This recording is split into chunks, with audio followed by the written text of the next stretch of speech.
A royal guard quietly overheard an Israeli officer joke that the red-coated guards wouldn't survive 5 minutes in a real combat readiness course.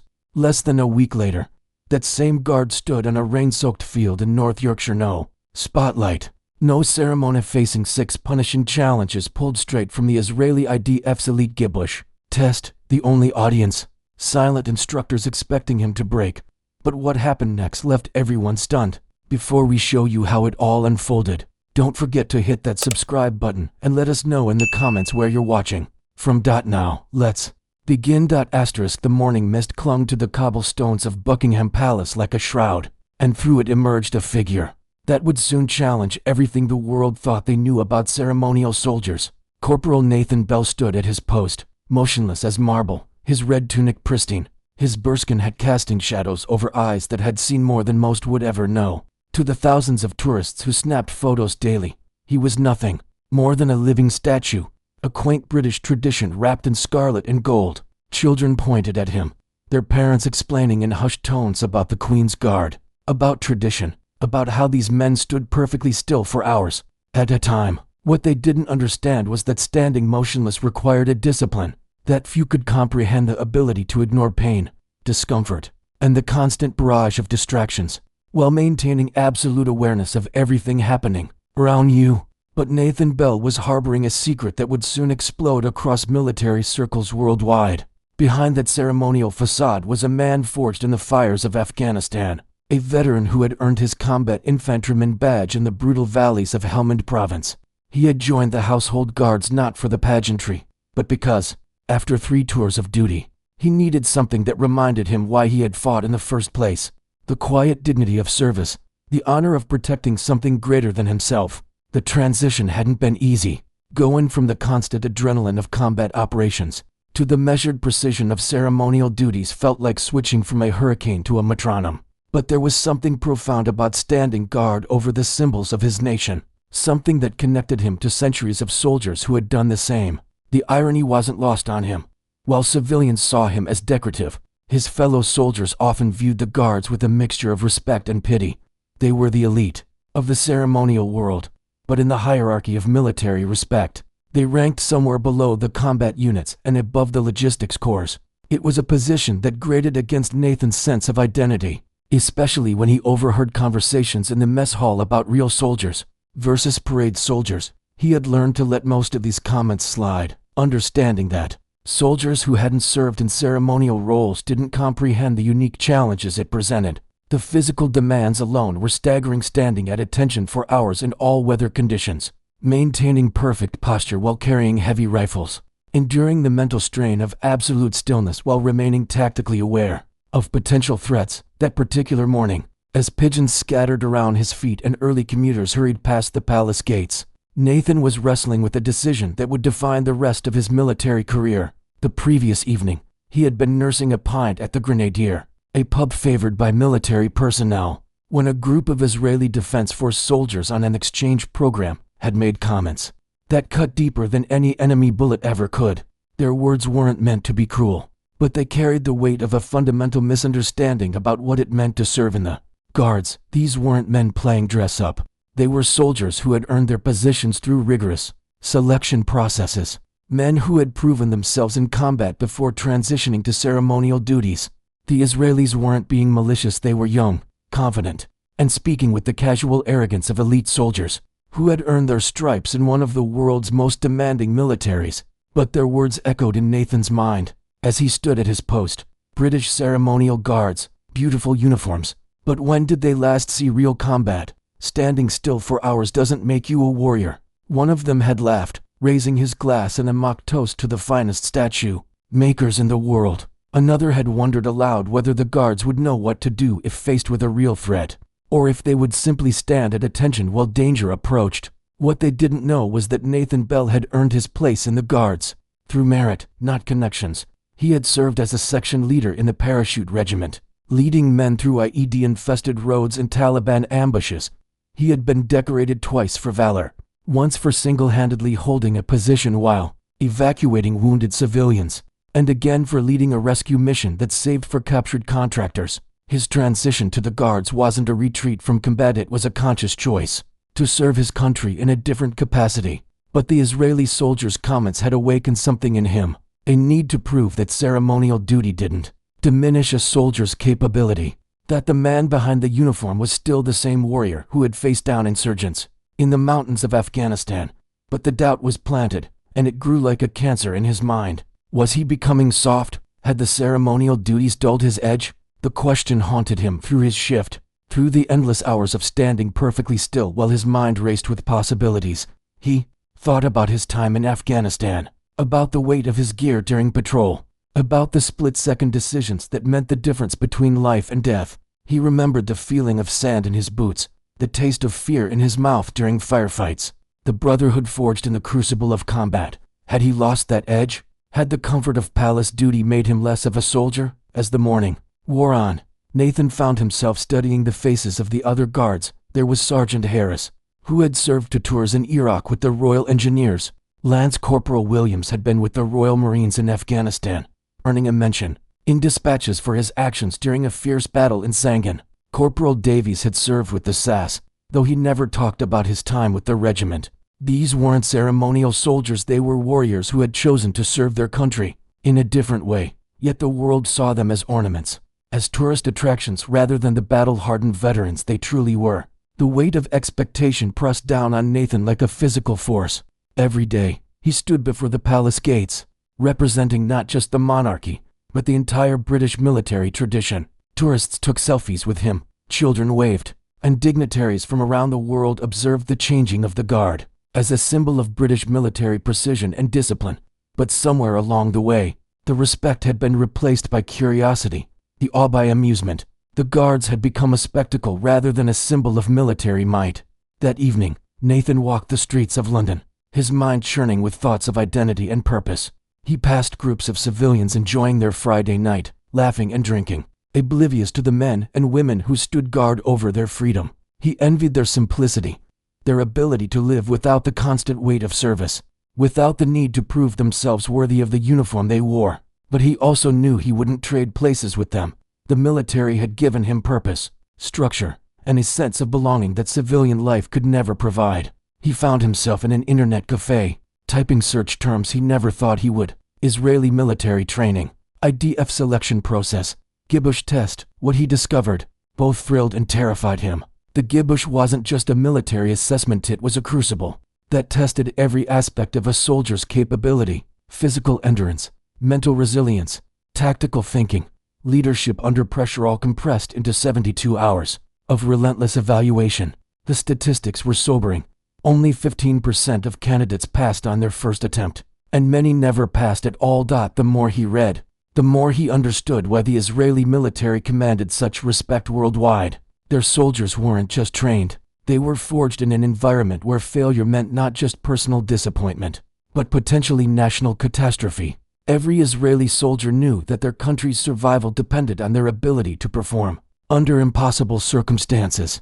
The Gibush was designed to identify those who could rise to that challenge, to separate the warriors from the merely willing. Nathan spent hours reading testimonials from soldiers who had attempted the test. Some described it as the most physically demanding experience of their lives, with ruck marches that pushed human endurance to its limits. Others focused on the psychological aspects: the sleep deprivation, the constant evaluation, the pressure to perform while exhausted and stressed. Many spoke of the moment they realized they weren't going to make it, the crushing disappointment of failure after months of preparation. But those who succeeded described a transformation, a confidence that came from knowing they had been tested by the best and emerged victorious. The idea began to form in Nathan's mind like a storm cloud gathering on the horizon. What if he could prove, once and for all, that ceremonial soldiers were still warriors? What if he could demonstrate that the discipline required to stand guard at Buckingham Palace was the same discipline that could succeed in the world's most demanding military test? The thought was both exhilarating and terrifying. He would be risking everything: his reputation, his career, his self-respect on a single test. But the alternative was to continue living with the doubt, to wonder for the rest of his life whether he had allowed ceremonial duty to rob him of his warrior's edge. As he walked home through the empty streets of London, Nathan felt something he hadn't experienced in years, the familiar mixture of excitement and fear that preceded a dangerous mission. He was no longer just a guardsman counting down the hours until his next shift. He was a soldier preparing for battle, and the enemy was his own self-doubt. The decision was made before he even realized it. He would find a way to take the Gibush test, to prove to himself and the world that the man behind the ceremonial uniform was still the warrior who had earned his stripes in the mountains of Afghanistan. The next morning, Nathan stood at his post with renewed purpose. The tourists still took their photos, the children still pointed and waved, but now he saw them differently. They weren't just observers of a quaint tradition, they were witnesses to something much deeper. Every perfectly executed movement, every minute of motionless vigilance, every response to commands was proof of a discipline that most people couldn't comprehend. The guards weren't just performing a ceremony. They were demonstrating the highest levels of military precision and self-control. But Nathan knew that demonstration wasn't enough. He needed to prove it in a way that the military world would understand and respect. The Gibush represented the ultimate test of military capability, and if he could succeed there, no one would ever again question whether ceremonial soldiers were real warriors.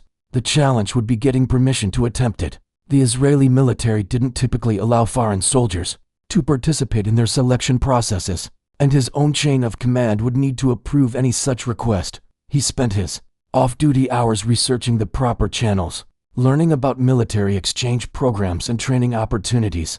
The Israeli Defense Force had partnerships with various NATO militaries, but these typically involved established programs with specific objectives. What Nathan was proposing was unprecedented: a British Ceremonial Guard requesting to undergo one of the world's most challenging military assessments for no reason other than to prove a point. He knew it would be a hard sell, but he also knew he had to try. The first step was approaching his commanding officer, Major Dawson. The major was a career officer who had served with distinction in both Iraq and Afghanistan. Before taking command of the ceremonial unit, he understood the unique challenges of leading soldiers who had transitioned from combat roles to ceremonial duties, and he had always been supportive of his men's professional development. But Nathan suspected that this request would test even the major's open-mindedness. Nathan spent days preparing his argument, researching precedents and drafting formal requests. He knew he would need to present this not as a personal challenge, but as a professional development opportunity that could benefit the entire unit. If he could prove that guards were capable of meeting the highest military standards, it would elevate the respect accorded to all ceremonial soldiers. The guards already had a reputation for discipline and precision, but success in the Gibush would demonstrate that they possessed the same warrior qualities as any elite combat unit. The meeting was scheduled for a Thursday afternoon, and Nathan spent the previous night rehearsing his presentation. He had prepared detailed explanations of the Gibush process, research on military exchange programs, and a comprehensive training plan that would ensure he was physically and mentally prepared for the challenge. He knew he would have only one chance to make his case, and he couldn't afford to appear unprepared or uncertain. Major Dawson's office was decorated with the symbols of military service, photographs from various deployments, unit insignia, and commendations earned over decades of service. The major himself was an imposing figure, tall and lean with the bearing of a man who had led soldiers in combat. He listened intently as Nathan presented his case, occasionally asking questions or requesting clarification. When Nathan finished, there was a long silence as the major considered the request. "Bell," Major Dawson said finally, leaning back in his chair, "this is perhaps the most unusual request I've received in 25 years of service. You're asking for permission to undergo a foreign military assessment that has no direct bearing on your duties here, at considerable personal risk and potential embarrassment to the unit." Nathan felt his heart sink, but the major wasn't finished. "However, I understand your motivation, and I respect your desire to prove that ceremonial soldiers are still warriors. The question is whether the potential benefits outweigh the risks." The major explained his concerns methodically. If Nathan failed the Gibush test, it could reflect poorly on the guards and potentially reinforce negative stereotypes about ceremonial soldiers. There was also the practical matter of arranging the necessary permissions and approvals from both British and Israeli authorities.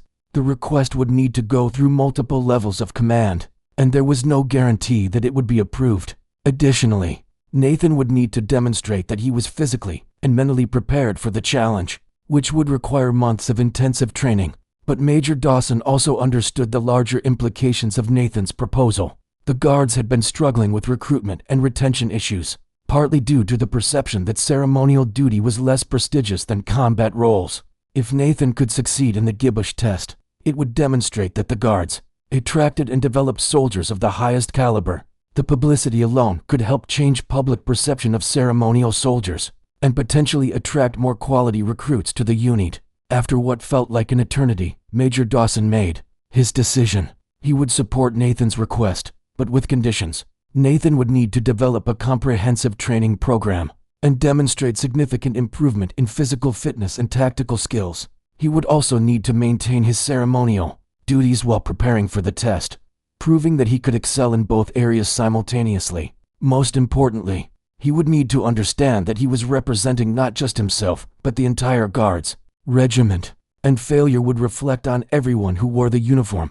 Nathan left the Major's office feeling both elated and terrified. He had received the support he needed, but now he faced the daunting task of actually preparing for the test.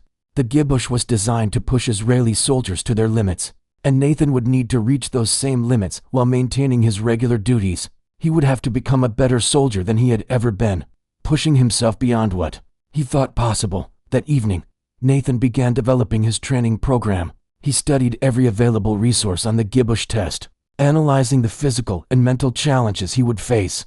The physical requirements were staggering: long-distance runs with heavy packs, obstacle courses completed under time pressure, and endurance challenges that could last for hours.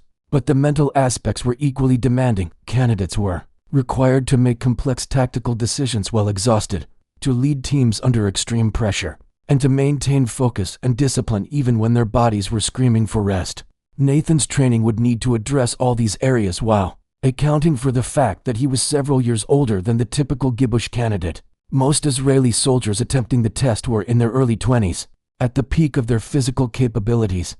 Nathan was 28, which wasn't old by military standards, but it meant he would need to work harder to achieve the same level of fitness and recovery. He would also need to overcome the mental conditioning that came from months of ceremonial duty, reawakening the tactical instincts that had kept him alive in Afghanistan. The training began before dawn the next day. Nathan had always been an early riser, but now he was getting up at 4:30 a.m. to complete his physical training before reporting for ceremonial duties.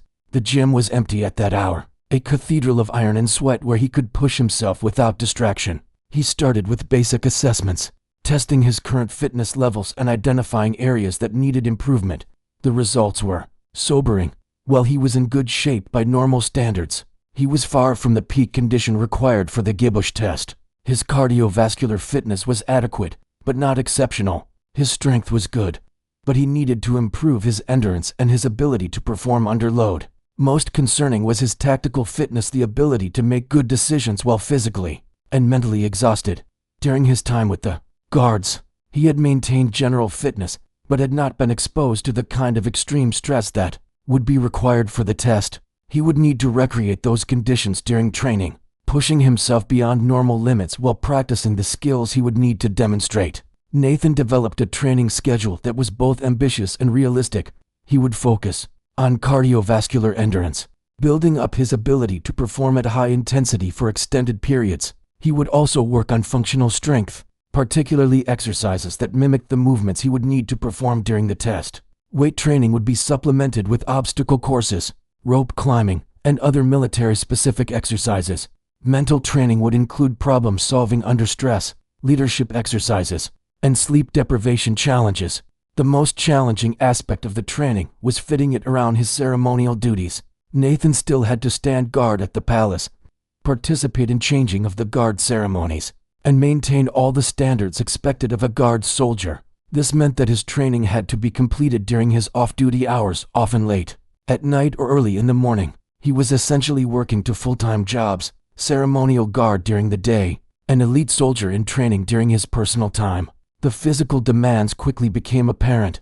Nathan's body was constantly sore, his muscles aching from the combination of standing at attention for hours and then pushing himself through intense training sessions. He had to carefully manage his nutrition and recovery, ensuring that he was getting enough protein and sleep to support his increased training load. His social life disappeared entirely as every free moment was devoted to preparation for the tested, but perhaps the most difficult aspect was the mental challenge. Nathan had to constantly battle self-doubt, questioning whether he was capable of succeeding in a test designed for soldiers half his age. He had to overcome the comfortable routines of ceremonial duty and reconnect with the warrior mindset that had served him in Afghanistan.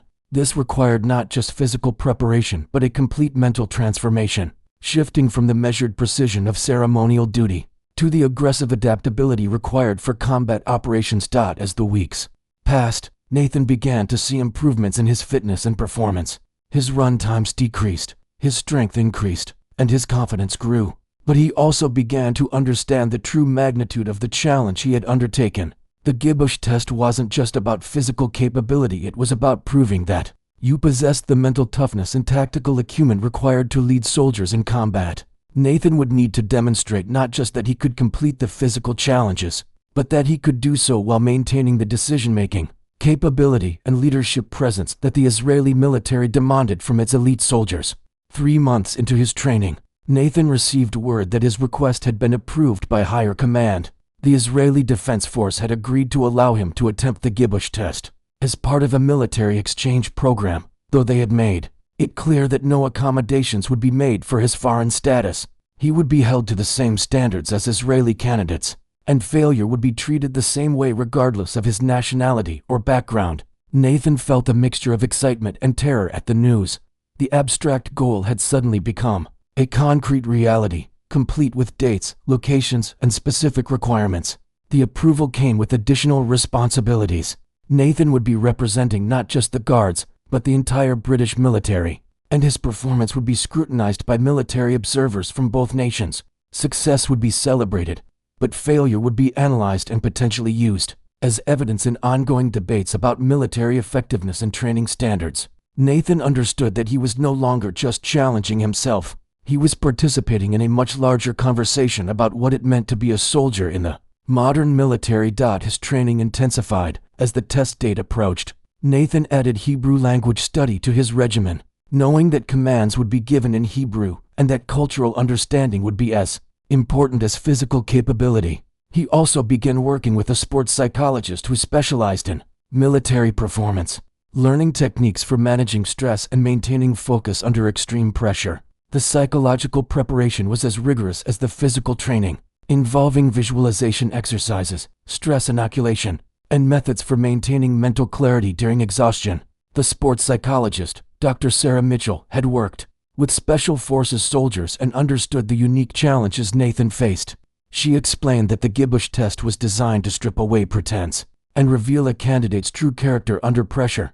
Physical preparation was important, but mental resilience would be the determining factor. Nathan would need to develop strategies for managing pain, fear, and doubt while continuing to perform at the highest level. Dr. Mitchell introduced Nathan to advanced mental training techniques, including meditation, controlled breathing, and positive visualization. She taught him how to break down overwhelming challenges into manageable components, how to maintain focus when surrounded by distractions, and how to draw on positive memories and experiences during moments of doubt. These techniques were practiced during training sessions, with Nathan learning to apply them while physically exhausted and mentally stressed. The final months of preparation became a blur of intense training and mental conditioning. Nathan's life was completely focused on the upcoming test, with every decision evaluated in terms of its impact on his performance.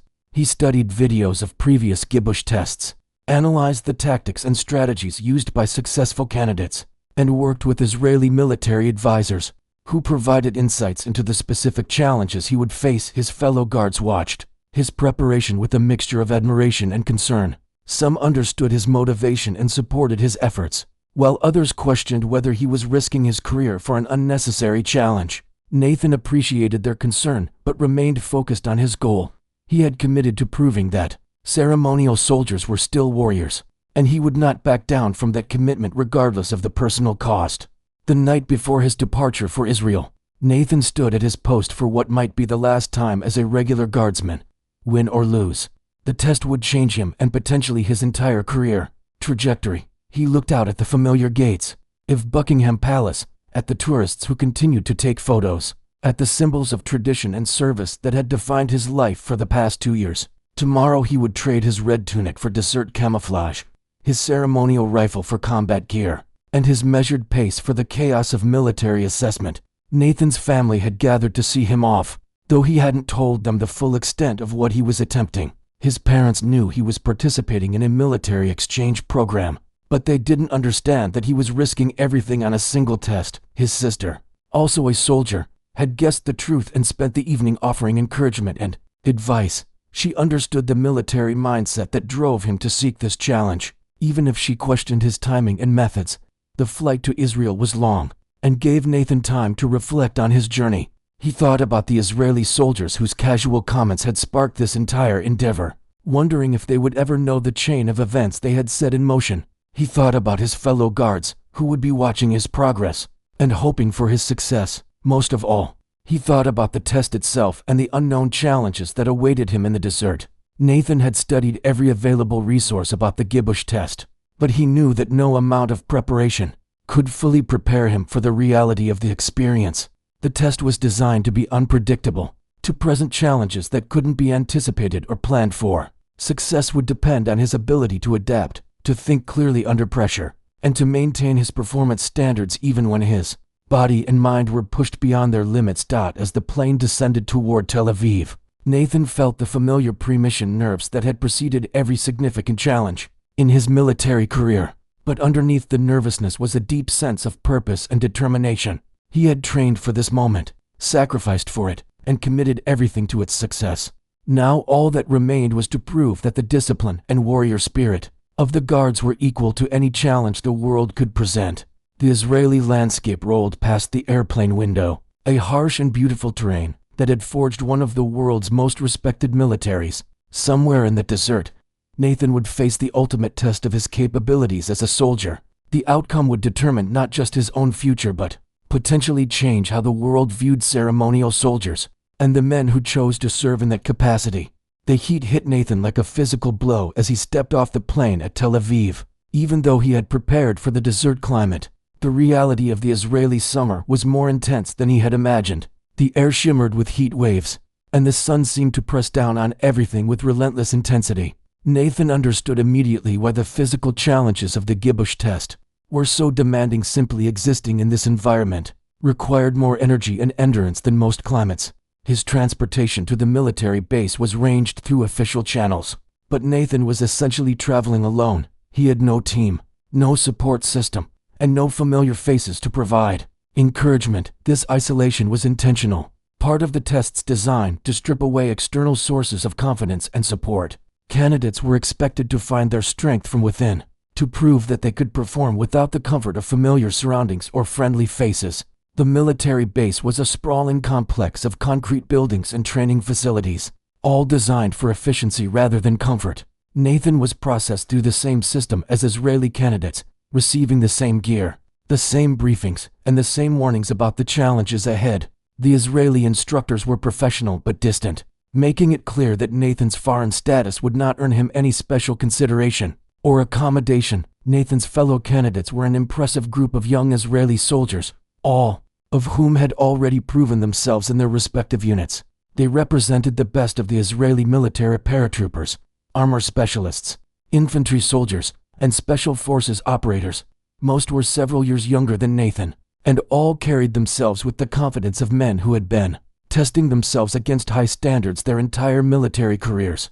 The initial briefing was conducted in Hebrew, though translators were available for the few foreign observers present. Nathan's language preparation proved valuable as he was able to understand most of the instructions, though he relied on translation for complex tactical scenarios.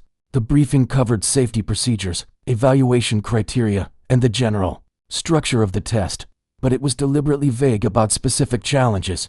Candidates were expected to adapt to whatever situations rose, demonstrating flexibility and tactical thinking rather than rehearsed responses. That evening, Nathan tried to rest in the barracks alongside the other candidates. Sleep was difficult, partly due to nervousness and partly due to the unfamiliar environment. He could hear other candidates talking quietly in Hebrew, some expressing confidence and others revealing their own anxiety about the test. Nathan felt a sense of kinship with these men, understanding that they were all facing the same challenge and the same fears about their performance. The morning of the test began at 4:30 a.m. with a formation that would have been familiar to any military person. Candidates were inspected, counted, and given final instructions before being loaded onto trucks for transport to the testing area. Nathan found himself studying the faces of his fellow candidates, trying to assess their readiness and determine who might be his strongest competition. But he also reminded himself that this wasn't truly a competition, it was a test against a standard, and theoretically, all candidates could succeed if they met the requirements. The testing area was a carefully chosen section of the Negev Desert, selected for its combination of varied terrain and harsh conditions. Rolling hills, rocky outcroppings, and sand dunes provided natural obstacles that would challenge candidates' navigation and endurance capabilities. The heat was already building even though the sun had barely risen, and Nathan could feel sweat beginning to form under his combat gear. The first challenge was announced without fanfare, a 15-kilometer forced march with full equipment, to be completed within a specified time limit. Nathan had trained extensively for this type of challenge, but the reality was still sobering. The weight of his pack, combined with the heat and the unfamiliar terrain, created a level of difficulty that exceeded his preparation. Within the first kilometer, several candidates were already showing signs of stress. Their breathing labored and their pace inconsistent. Nathan settled into a steady rhythm, drawing on techniques he had learned during his training and his experience in Afghanistan.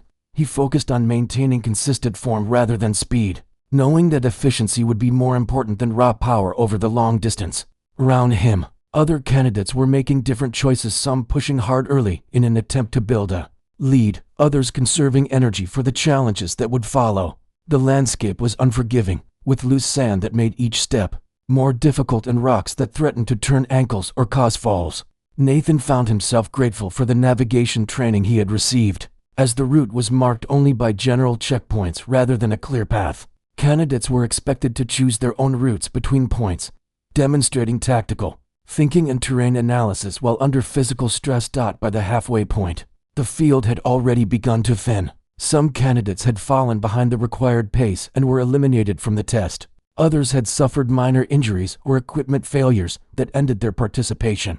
Nathan was surprised by how quickly the eliminations occurred, but he understood that the test was designed to identify weaknesses quickly and decisively. The final kilometers were a test of pure willpower. Nathan's legs were burning, his lungs were working overtime in the thin desert air, and his equipment felt heavier with each step.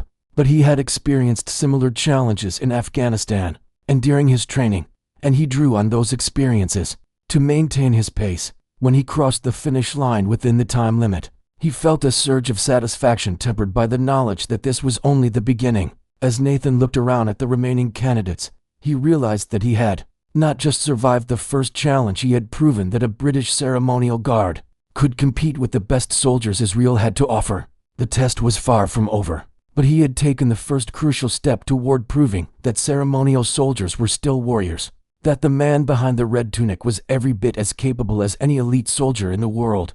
The instructors gave the successful candidates only a brief rest before announcing the next challenge, and Nathan prepared himself for whatever would come next, knowing that each successive test would be more difficult than the last.